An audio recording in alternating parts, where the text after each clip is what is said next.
I'm Toro, your mentor. I wish you all safe, keep distancing, eat well, rest well, drink plenty of water, and find time to exercise and get enough sunshine. I wish you encouraging others to be safe too. Please take care of yourself, as you are an important resource for the family, your family, and university and society. The talk today is inspired mostly by the webinar I attended. It was held by my dear professor, Bill Olet of MIT Martin Trust Center in one of the Speakers of Anti-Fragile series. His messages are very relevant to what I'm doing now. As a matter of fact, my life was changed when I attended one of his courses in MIT EDP class February 2017. I must also give credit to Professor Gadjah from Harvard Business School, who delivered a marvelous class on leadership during crisis 3 weeks ago. I will divide the talk into 24, just following what my professor did, but there is a reason behind the 24.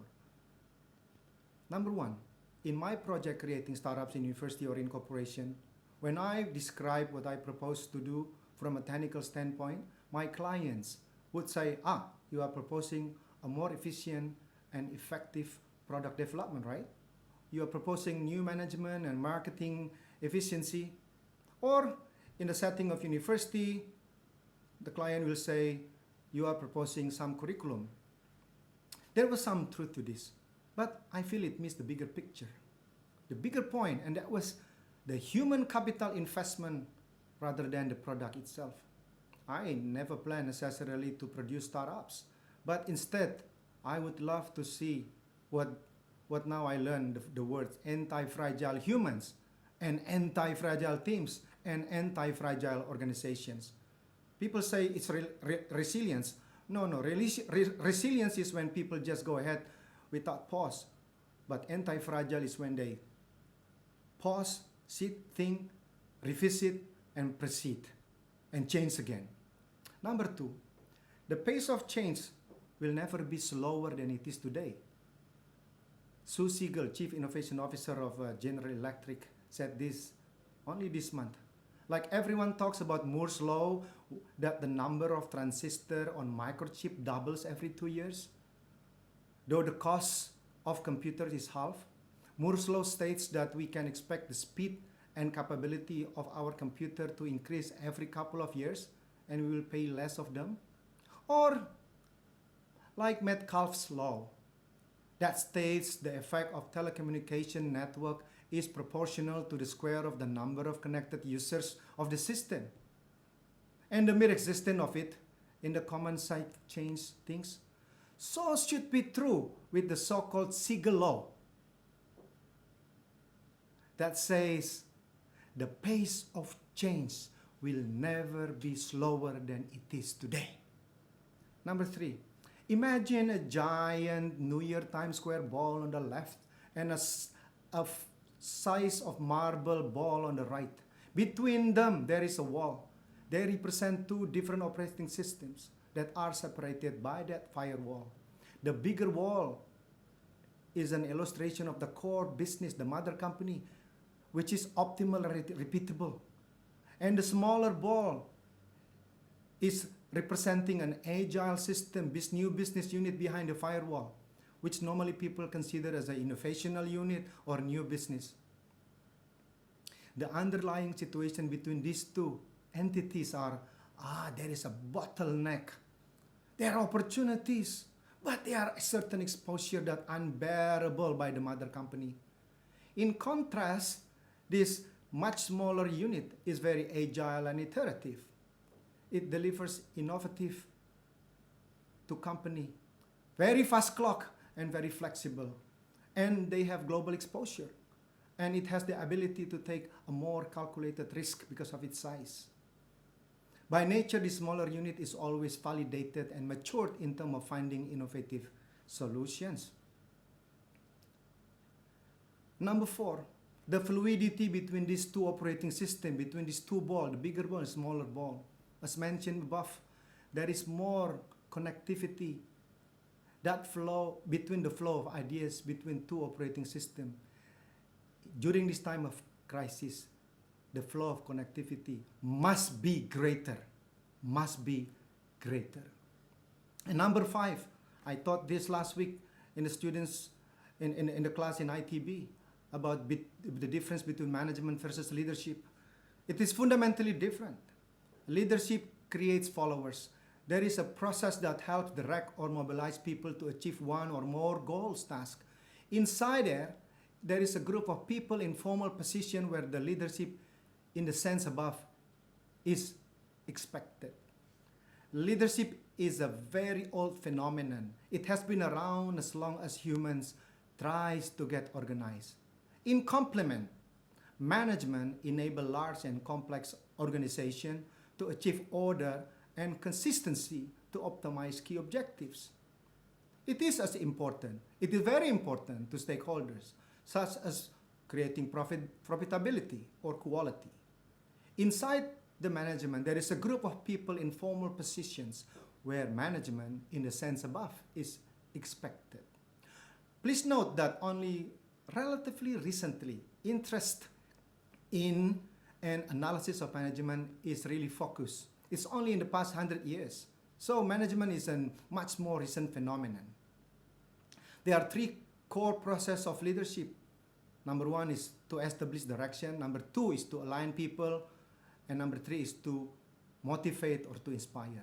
Management, on the other hand, focus on planning or budgeting, focus on organizing and staffing, and focus on controlling as well as problem solving.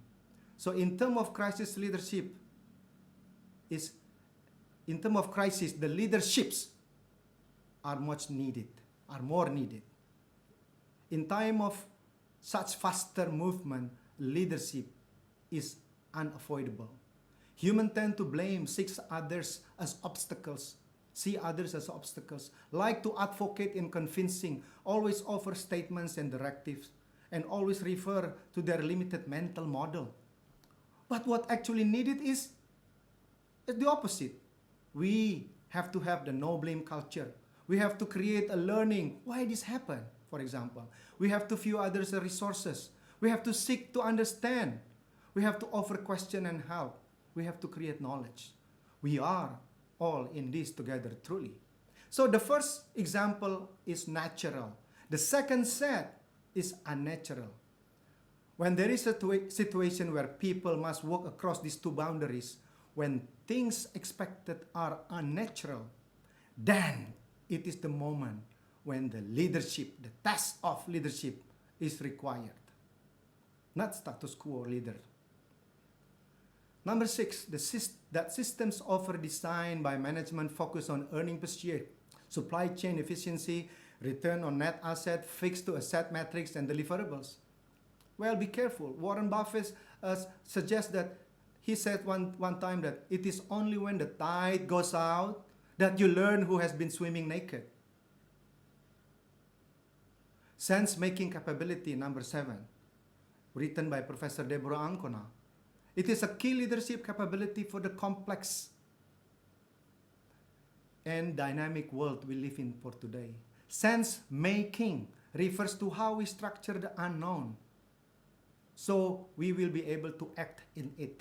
Sense-making involves coming up with a plausible understanding, a map of shifting world, testing this map with others through data collection, action, and conversation, and then refining or abandoning the map depending on how credible it is. Sense-making enables leaders to have a better grasp of what is going on in their environments, and therefore facilitating others to be leader, to focus on leadership activities such as visioning, relating, and inventing. Number 8, the clock speed. You have to respond fast. How fast you can respond? In a normal phase, being the first mover is often considered disadvantage. But in phenomenal crisis like this, it is not.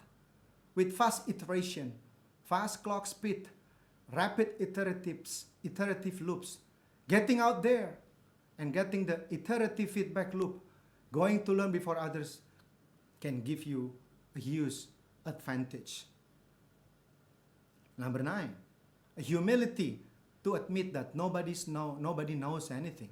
What do we do when no one knows what to do? What do we do? There are no pre-existing off-the-shelf answers. And there is a myriad of problems never seen before. By the time we already know the key fact, they become obvious and all around us.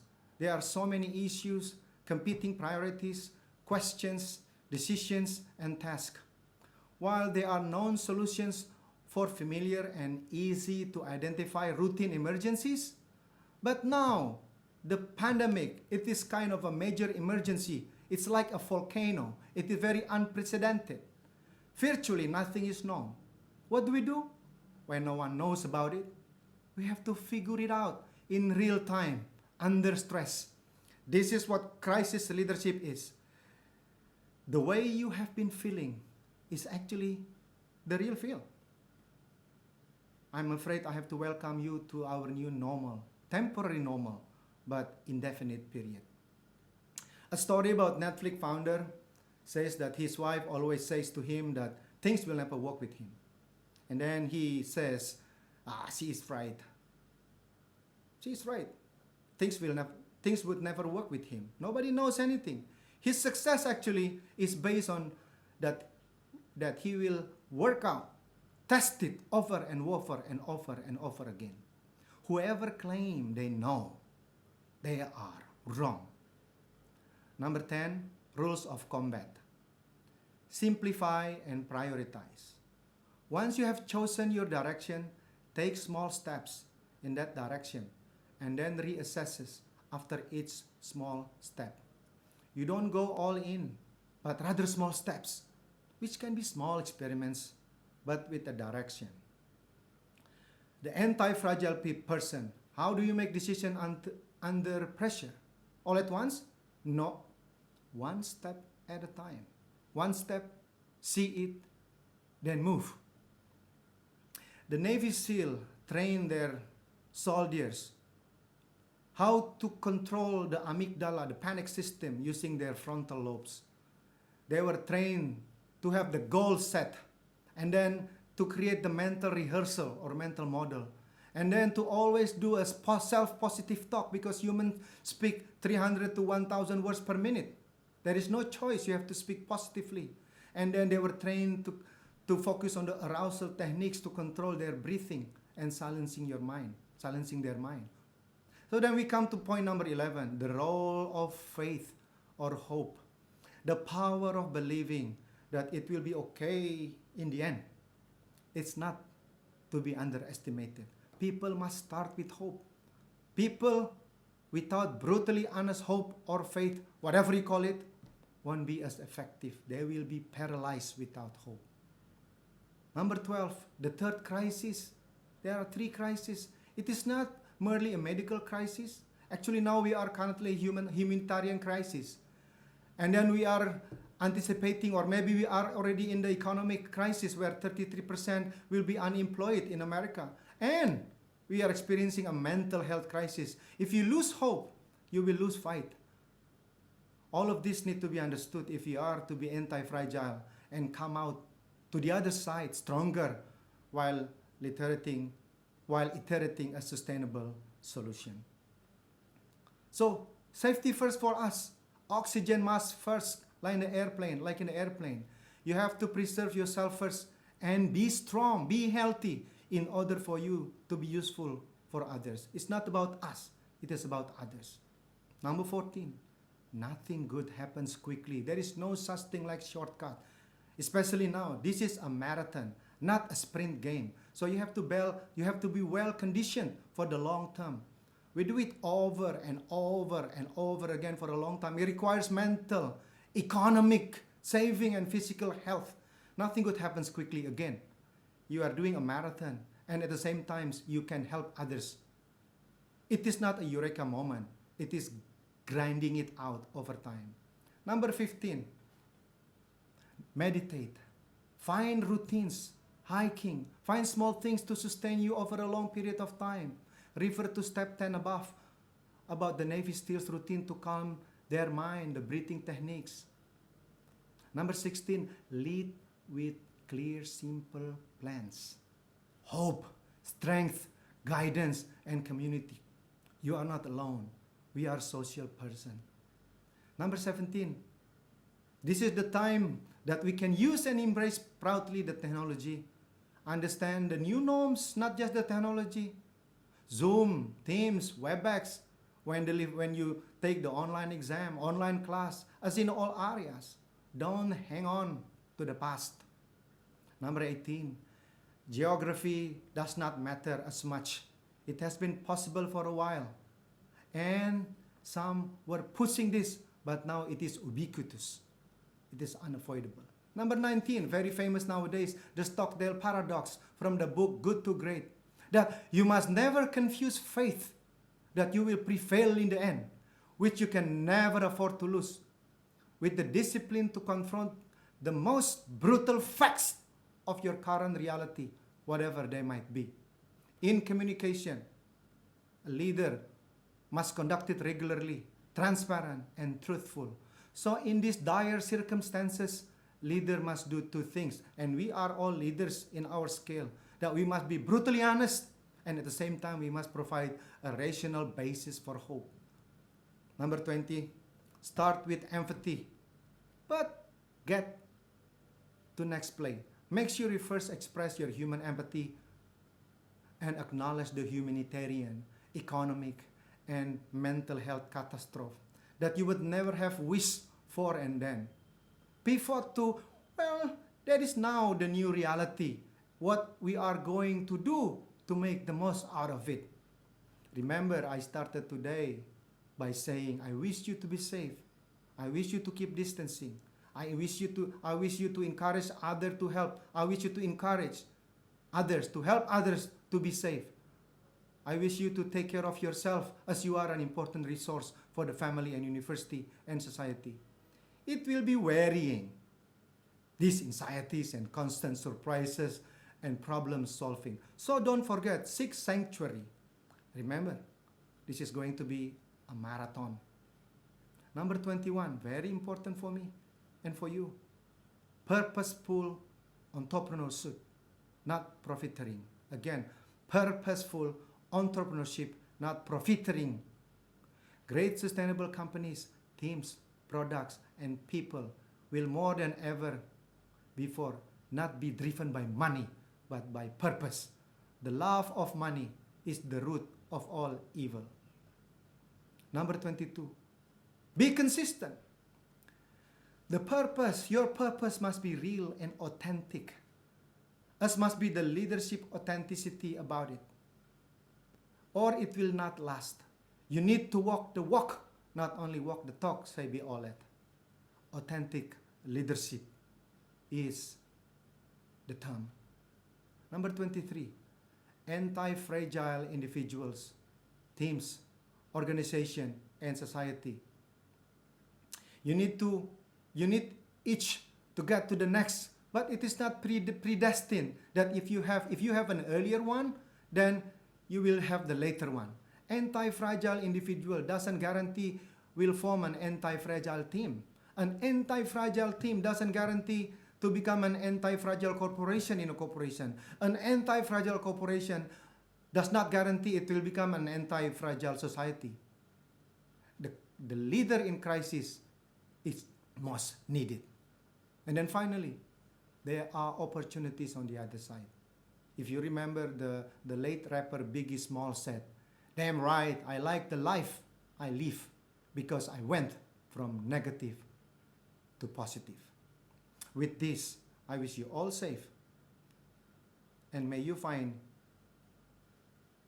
the beauty in life.